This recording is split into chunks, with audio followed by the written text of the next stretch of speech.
She was 62, widowed, revered, untouched for decades, until one monsoon night, a man half her age crossed the threshold of her silence. Lalitha Arundhati's mornings began in silence. The kind of silence not born of peace, but of routine so strict it dulled every ache into ritual. At 62, her steps echoed in the tiled corridors of St. Mary's like the ticking of a stubborn clock. Each day was identical: jasmine oil before bath, mint tea at sunrise, keys on her waist, and discipline in her gaze. The girls called her Mother Headmistress, with reverence and fear. Staff offered half smiles, not conversation. She carried her solitude like a second skin, starched and pressed. Her late husband had died 2 decades prior, collapsing one evening after Mass, his final sigh indistinguishable from the fading hymn. There had been no children, something she'd grown accustomed to explaining away with tightly drawn smiles. God's will. Her body, like her grief, had long been placed behind lock and brass handle. Even desire, curious once, was now an archived file, sealed and dusty. That morning, rain licked the clay tiles as she passed the pea field. The new hire Singh, Rohan Singh, was laughing with the older girls, kicking a soaked football with schoolboy abandon. 35, or so the application said. Brash. Energetic. Handsome in the way men didn't realize until women looked away too slowly. He waved at her as he shouted something in broken Malayalam, a streak of mud on his shirt. She nodded, tight-lipped, and walked faster. Later, he left a gym bag in the staff hallway. She moved it aside with her foot, irritated by his looseness. When she returned it, he smiled, said, "Thanks, ma'am. Didn't mean to trip you up." She replied, "Not everything needs to be an obstacle course." He laughed. It wasn't polite laughter. It was real teasing, alive. She hated how her face flushed. During morning assembly, Rohan leaned against a pillar while she led the prayers. She could feel his gaze, open, unjudging, resting on her like sunlight on old paint. That afternoon, he whistled while filling water bottles at the old pump. She almost told him to stop. But didn't. He began appearing in her periphery. In the courtyard, staff room, even the chapel. Always polite, too chatty. He joked about being young enough to be her past life's karma. She replied without smiling, "Let's hope I was wiser then." She didn't understand why his presence felt like intrusion and invitation all at once. On Thursday, lightning cracked through afternoon classes. She was locking exam cabinets when a sudden downpour swept across the courtyard. She cursed quietly, forgot her umbrella. Then a voice. "Ma'am, wait." He appeared, soaked, shirt sticking to him like second skin. "Let me," he said, taking the papers from her arms. The touch was brief. Innocent. She dreamed that night of falling, not the fear of falling, but the air around it. The days crawled after that. Every glance, every joke from him carried double meanings. He called her boss lady once. The girls giggled. She scolded them but didn't stop him. Staff whispered when he entered rooms. She pretended not to hear. He brought her a vinyl once, Miles Davis. "Thought maybe you had a record player tucked away in those antique cupboards." She asked why. He shrugged. "You seem like someone who listens to quiet music." That night she dusted off her husband's old player. The trumpet crackled. She closed her eyes. One morning, she walked past the field. He called out, "You ever play badminton?" She paused, turned. "Once. Before your mother was born." He grinned. "Bet you were fierce." She smiled, for the first time in months. It surprised them both. She began noticing things: the curve of his wrist when tying shoelaces, the care he gave injured students, the way he held silence. He was not all noise. Beneath the laughter there was ache. She recognized it. One evening, he lingered near her office, asking about the founding of the school. She told him. He listened. Really listened. She made tea. They sat in quiet. When he left, he touched her wrist lightly in thanks. That night, she looked at her reflection longer than usual. The lines didn't feel cruel. They felt earned. The storm returned 3 weeks later. Thunder rumbled through empty classrooms. Power cut out. Students sent home early. She was locking up when he arrived again, soaked, breathless. "I thought you might need help." She didn't. But didn't send him away. They stood under the awning. Wind tugged at her sari. He leaned closer to speak. "You smell like camphor and something sweeter." Her chest tightened. "I wasn't asking to be smelled," she said. "No," he replied, voice softer. "But I couldn't help it." She turned. Their eyes held. He reached out, not forcefully, not hungrily, just touched the back of her hand with his. And she didn't pull away. When he kissed her, it was awkward, damp, not cinematic. But when her hands reached for him, it was with knowledge, not urgency. There was no lightning strike. Only warmth. The next morning, she didn't open the chapel. She brewed tea. Sat in silence. Her body felt strange. Not violated. Not broken. But reacquainted. She expected shame. There was none. The staff stared a little harder that week. One teacher made a joke about cougars. Another muttered about men with no shame. She ignored them. He greeted her in the hallway like nothing had happened. But there was a softness. A slowness to how he said her name. She heard it. She avoided him for days. Then found herself missing the noise. He came to her veranda one night, holding a new plant. "For your garden," he said. "Didn't want to plant it without asking." She took it. Their fingers met. And again, she did not pull away. Later, she planted it alone. Watched it take root. Wondered if everything rooted when left alone long enough might still bloom. In her dreams, she was younger.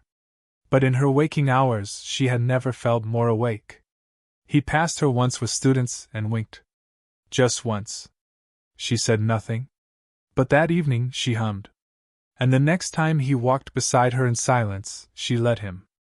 He started leaving coffee mugs near her desk, always half full, always lukewarm, always with a crooked smile drawn in marker.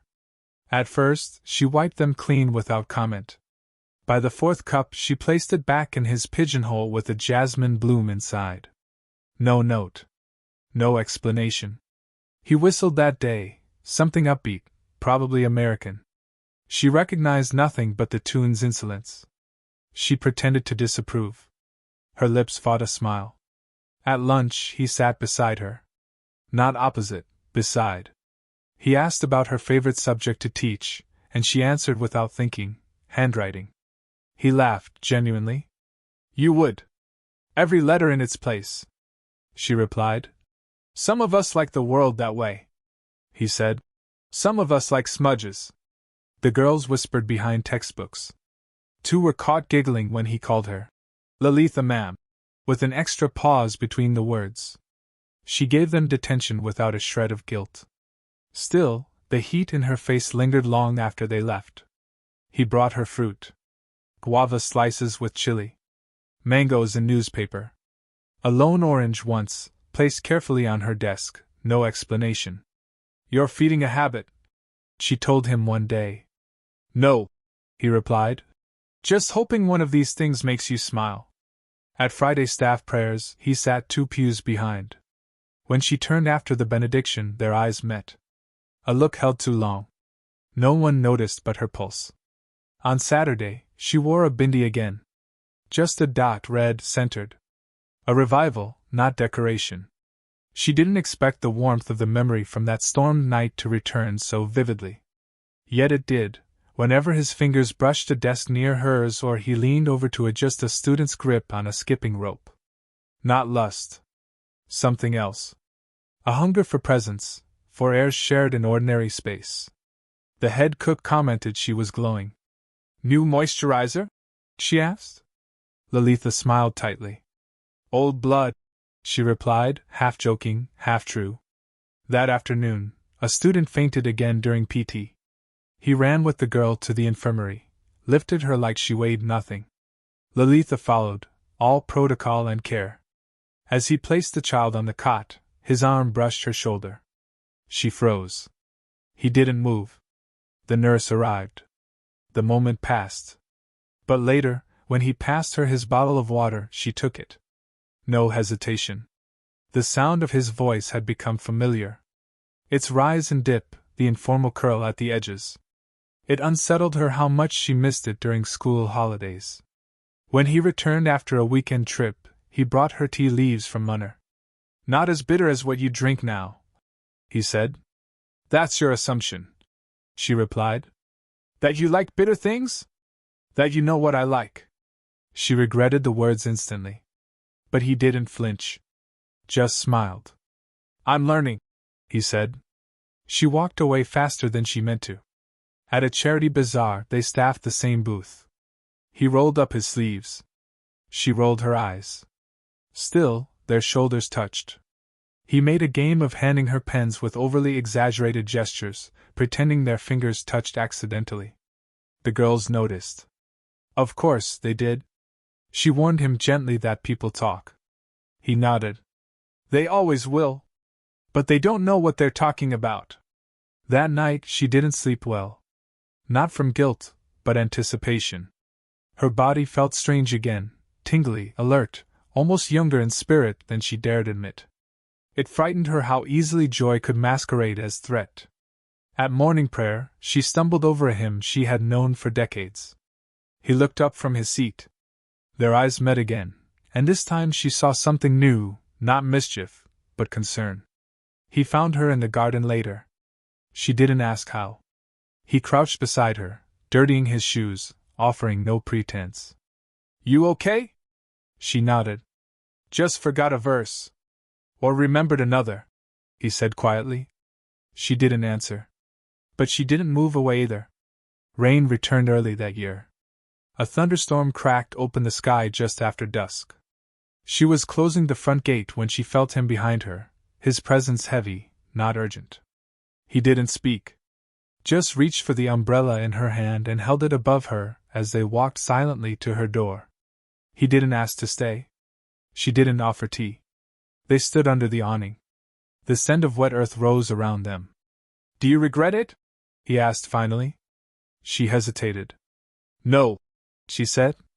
Not yet. He looked relieved. She hated that his relief made her feel tender. Inside, the lights flickered. She lit a lamp. He stayed at the threshold. I know this is strange, he said. It is, she agreed. But not wrong. That's more complicated. I can live with complicated. She looked at his shoes. Muddy, impatient. Like him. She gestured silently. He stepped inside. Nothing happened that night, nothing dramatic. Just tea. Just proximity. She fell asleep on the divan, her feet cold. He draped a shawl over her before leaving. The next morning, the house smelled of cardamom and surrender. Days passed with a new rhythm. He never pushed. She never invited. Still, the space between them shrank. She found herself watching sunsets. Eating slowly. Listening to jazz again. Her hands didn't tremble when he touched them anymore. One evening, during an inspection, the district officer referred to her as Madam Widow Arundhati. Rohan overheard. Later, he said, That title doesn't suit you anymore. She asked what did.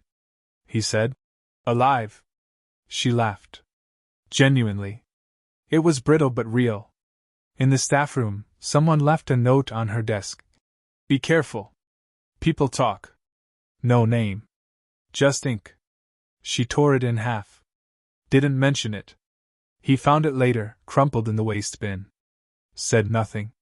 But the next day, he stood beside her during morning inspection, closer than usual. At lunch, he touched her wrist briefly when passing the salt. Whispers resumed. She told him they had to keep distance. He said, I can do distance, but I won't do denial. She didn't reply. But she let her hand rest where he left it. That night, she dreamed of rain, only this time she opened her windows wide. And when she woke, she left them that way. The first sign was exhaustion, but she dismissed it. Long hours, school audits, unseasonal humidity. Her back ached, but everything ached after 60. It was the nausea that made her pause, sharp, sudden, invasive. She blamed the new tea. The anxiety returned like an old visitor. Then the missed period. She laughed out loud when she counted the days. Laughed too hard, too long. A cruel joke, except there was no one playing it. She bought a test from a shop 2 towns over. Wore sunglasses, a scarf. Like shame needed disguising. She waited until nightfall, until the house was silent. When the line appeared, her fingers went cold. She sat on the floor. Heart hollowed out. She did not cry. She didn't have the privilege of weeping. Not after that. She waited a week. Looked up things in secret. At her age, it wasn't impossible, just unthinkable. Her doctor, an old friend of her husband, stared at her for a long time. He didn't speak first. When he finally did, he was kind but stunned. "You're healthy. But this will not be easy," she said. "Nothing worth having ever is." The next day, she walked through school like a ghost. The girls' laughter felt distant. Her limbs moved without intention. Rohan found her in the garden again. He was about to speak when she interrupted. "I need you to listen. No jokes. No charm. Just silence and ears." He nodded. She said the words plainly. No theatrics. No hesitation. He didn't speak for a long time. Then, "Are you certain?" "Yes." "And you're all right?" "No." He stepped back. Then forward. Then stood still. "Do you want to keep it?" She opened her mouth. Closed it. "I don't know." He exhaled. Not relief. Not panic. Just breath. "Then let's not decide today." She looked at him. Not as a lover. Not even as a man. Just a boy standing in front of a tidal wave he never expected to face. He didn't leave. He sat with her. In silence. The kind that bruised and healed all at once. Rumors erupted days later. A nurse slipped. A teacher speculated. The students whispered with wide eyes. A cruel nickname was scribbled on a bathroom wall. She found it. Erased it. Didn't flinch. She'd whispered worse. He offered to leave. Said it without drama, without martyrdom. "If me being here makes this harder, I'll go. I'll find work somewhere else." She said. "I don't need you to disappear. I need you to stay, and grow." He stayed. They met less. Spoke even less. But the bond stretched instead of snapping. At night she sat with her old photo albums. Her mother. Her husband. Her childhood with mango trees and oil lamps. She whispered into the quiet. "I never thought I'd get to start again. The baby, if it stayed, would arrive in winter. The doctor warned of risks. The newspapers would salivate. Society would spit. She didn't care. One morning, she caught herself humming as she dressed. Not because she was happy. Because she was becoming someone new. The staff adjusted. Some with discomfort. Others with coldness. One young teacher brought her ginger candies. Said nothing. Just left them on her desk. She didn't thank her. But she didn't cry either. He began walking slower near her. Not touching. Just aligning. When the school board called a meeting, she stood in front of them, spine unbent. They asked invasive questions. She answered with precision. Her voice did not shake. When one man smirked, she looked him in the eye and said, "My dignity is older than your insecurities." That shut the room. He sat outside the room. Waiting. When she emerged, she didn't speak. Just nodded once. He smiled. The kind of smile you give after surviving a storm together. The students began drawing little hearts on her blackboard. At first cruel. Then curious. Then genuine. One wrote, "Is it love if it makes you brave?" She left it there. They ate together in public now. Quietly. Without apology. When he peeled her orange, it wasn't romance, it was ritual. She began knitting again. Something she hadn't done in 20 years. Her fingers remembered. Her breath calmed. She found herself speaking to the baby. Not words. Just vibrations. Hums. Pauses. She didn't know who was listening, her unborn, or her reborn self. He read to her sometimes. Not poetry, manuals, textbooks, newspaper clippings. The sound of a voice in the dark. She wrote letters she never sent. To her mother. To her younger self. To her future child. Once he asked if she forgave herself. She replied, "I don't need forgiveness. I need permission." He said, "Then I give it." Weeks passed. Her stomach changed shape. Her gait shifted. She stopped hiding. The world continued. The birds still sang. The chapel still rang. Life did not wait for their scandal. One girl brought her a clay doll, tiny, hand-painted. "For the baby," she said. "Even if no one talks about it, we all know." She held the doll longer than she should have. Didn't speak. But her silence was softer now. The news reached the town paper. They published a sensational headline. She framed it. Hung it in her office. When asked why, she said, "Because shame only lives where light doesn't reach." One teacher resigned. Another offered to be godmother. She chose the second. Her body hurt more each week. Some nights she couldn't sleep. He sat beside her, massaging her ankles, reading aloud about uterine shifts. They joked it was a graduate course in biology. She started craving guavas again. He brought them without asking. When she cried, it was not sorrow.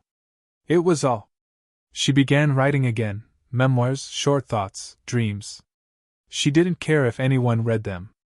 She no longer flinched at mirrors. And when her fingers trembled, he held them without words. In the quiet, their love was no longer surprising. It simply was. The rain didn't stop for 3 days. The garden drowned in silence. She stayed indoors, knitting half-finished booties, undoing stitches when her hands trembled. Her doctor called the timing delicate. She understood what that meant. Still, she whispered, "Stay, little one," into her palms every night. He brought her a book on single parenting. She placed it on the shelf beside her wedding photograph. Not out of sentimentality, out of acknowledgement. Everything had changed, yet nothing erased what came before. The board withdrew her appointment quietly. They called it transition to honorary status. She called it convenience. He asked if she wanted to fight. She shook her head. "I'm not here to win battles. I'm here to build rooms." The girls rallied. Painted the staff room walls with sunflowers. One student began knitting beside her. Another braided her hair during breaks. Tender, silent acts of allegiance. In losing her title, she gained something unnamed. The baby kicked during morning prayers. Once. Deliberate. She pressed her hand there and didn't look around. Her body was no longer a secret. She wrote a letter to the child. Explained nothing. Promised only presence. "I don't know what kind of mother I'll be," she wrote. "But I've learned how to stay." Rohan stopped calling her ma'am. It began as an accident. Stayed out of necessity. He started saying, Lalitha, like a hymn, not a dare. One night she asked him if he was afraid. He said, "Every day." She asked why he stayed. He said, "Because I want to meet the version of me who's not." They stopped defining their bond. No declarations. No labels. He touched her shoulder during a meeting. She leaned against him during Mass. These gestures became their language. When her sister found out, there was yelling. Accusations of madness, disgrace, betrayal. Lalitha listened. Then she said, "You only see the fall. You don't see the flight." The line stayed with her. There were still bad days. Cramps. Leaks. Faint spells. On those days he read to her. Not with flair, just rhythm. Her breathing followed the sentences. The baby came early. She did not scream. She did not panic. She walked barefoot to the clinic in the dark, arm in arm with him. The nurses were quiet. The doctor alert. It was a long night. Pain laced with waiting. She heard everything. The pulse. The sigh. The absence of weeping. Then, finally, a cry. Sharp. Reedy. Alive. She didn't ask for the gender. Didn't matter. The child's breath was all that counted. Rohan held the child like a sacred thing. She watched from the bed, sweat still drying, body undone. He said nothing. She said nothing. The silence was prayer. They named the child Veena. String of a lute. Vibration made visible. Whispers continued. Judgments evolved. Now tinged with awe instead of disgust. A miracle. An omen. A scandal that birthed beauty. She returned home with flowers in her hands. The garden bloomed again. Guava trees bore fruit. The sky opened like a wound stitched by time. He built a cradle by hand. Clumsy. Crooked. Perfect. They took turns feeding. He sang lullabies in broken Malayalam. She corrected his pronunciation until it no longer mattered. Her body healed slowly. Scars thick with memory. At school functions, she sat at the back, child in lap, eyes bright. Her replacement, a kind woman, called her mentor. She didn't correct her. The girls visited after class, holding Veena with reverence. One girl said, "She looks like you." Another whispered, "No, she looks like Hope." He took up yoga classes to earn extra income. She teased him about clichés. He said, "Babies aren't cheap." They laughed. Laughed like rain on tin roofs. Unapologetic. One day, he brought her bangles. Glass, violet, shimmering. She didn't ask why. She wore them that night. The sound echoed in the cradle's rhythm. She dreamed of her husband, finally. He stood at the doorway, smiling. Not judging. Just watching. She whispered, "I'm all right." He nodded. Then vanished. She woke without sorrow. Letters came. From former students. From distant family. From strangers. Some cruel. Some loving. Most curious. She answered none. She didn't need to. Her hands grew firm again. Her heart, unrecognizable in its softness. One evening, she found Rohan asleep, Veena curled on his chest. The lamplight blurred their silhouettes. She didn't move. Just watched. A moment built of quiet. She wrote one final letter. To herself. "You were never too old. Just too afraid." The seasons turned. Her hair silvered further. His beard filled in. Veena began babbling. Time moved forward without needing permission. The temple bells rang clearer now. She walked slower. Not from fatigue, from fullness. A neighbor asked if he was her son. She said, "No.